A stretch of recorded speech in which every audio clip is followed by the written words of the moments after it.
aí. Hoje eu trago um vídeo de Sanatorium. É um jogo baseado no Slender. É uma versão nova. E esta aqui já não é na floresta. É no shopping, igual uma coisa de género.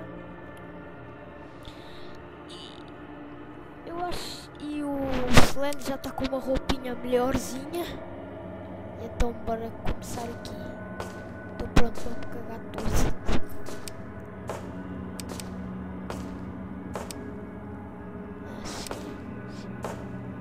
Bora.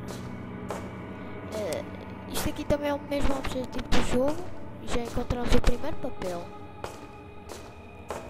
No escape. Né? Agora já começa a parada. Vou cagar todo neste jogo. Slender é um jogo que é leve, mas pesa. Isso é que tu me entendes.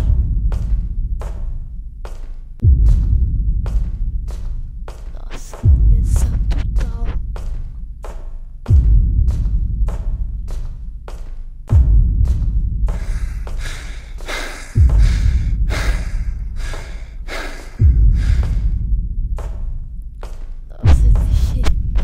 Sério.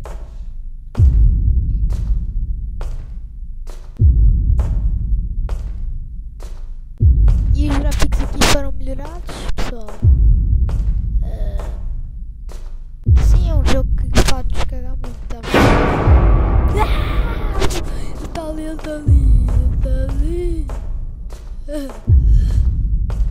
Eu sei que eu não me assustei, mas pronto. Foge. O Slender está atrás. Está ali. O segundo papel. Out of sight. Out. Ele está aqui. Eu nem vou olhar para trás. Eu vou olhar para o chão.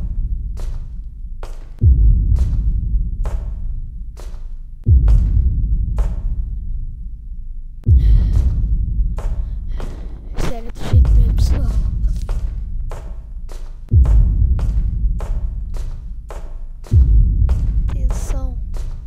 E o Elton não está para gravar connosco, pois ele está off.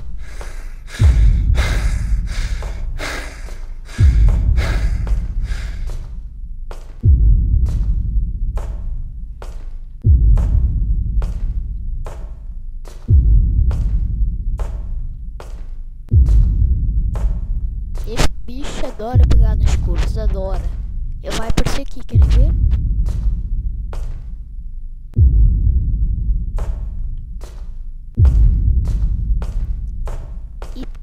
From the fort. Isso eu sei.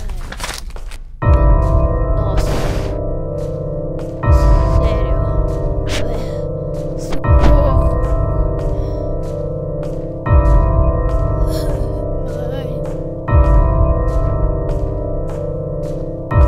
Slender.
foi isto, não consegui continuar.